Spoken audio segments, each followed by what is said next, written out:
बहुत पुरानी बात है। धारा नगरी में गंधर्वसेन नाम का एक राजा राज करता था। उसकी 4 रानियां थीं और उनके 6 लड़के थे, जो सब के सब बड़े ही चतुर और बलवान थे। संयोग से एक दिन राजा की मृत्यु हो गई और उनकी जगह उनका बड़ा बेटा शंखगर्द पर बैठा। उसने कुछ दिन राज किया, लेकिन छोटे भाई विक्रम ने उसे मार डाला और स्वयं राजा बन बैठा। उसका राज्य दिनों दिन बढ़ता गया और वह सारे जम्बूद्वीप का राजा बन बैठा। एक दिन उसके मन में आया कि उसे घूमकर सैर करनी चाहिए और जिन देशों के नाम उसने सुने हैं उन्हें देखना चाहिए। तो वह गद्दी अपने छोटे भाई भर्तृहरि को सौंपकर योगी बनकर राज्य से निकल पड़ा। उस नगर में एक ब्राह्मण तपस्या करता था। एक दिन देवता ने प्रसन्न होकर उसे एक फल दिया और कहा कि इसे जो भी खाएगा वह अमर हो जाएगा। ब्राह्मण ने वह फल लाकर अपनी पत्नी को दिया और देवता की बात भी बता दी। ब्राह्मणी बोली, हम अमर होकर क्या करेंगे? हमेशा भीख मांगते रहेंगे, इससे तो मरना ही अच्छा है। तुम इस फल को ले जाकर राजा को दे आओ और बदले में कुछ धन ले आओ।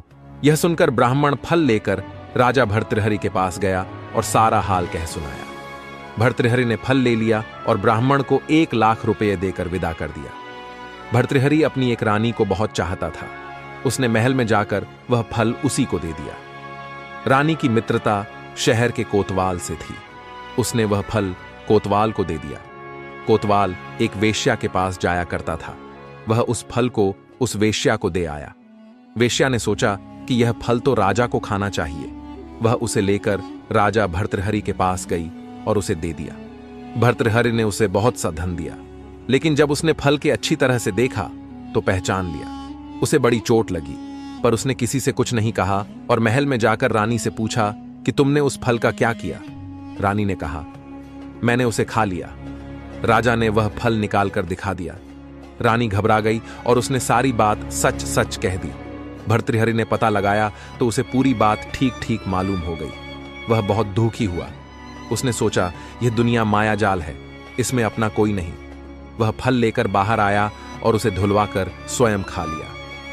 फिर राजपाट छोड़ योगी का भेष बना जंगल में तपस्या करने चला गया। भर्तृहरि के जंगल में चले जाने से विक्रम की गद्दी सूनी हो गई। जब राजा इंद्र को यह समाचार मिले तो उन्होंने एक देव को धारा नगरी की रखवाली के लिए भेज दिया।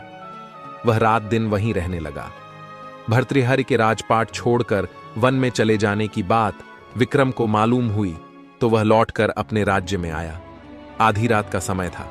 जब वह नगर में घुसने लगा तो देव ने उसे रोका। राजा ने कहा, मैं विक्रम हूं, यह मेरा राज्य है।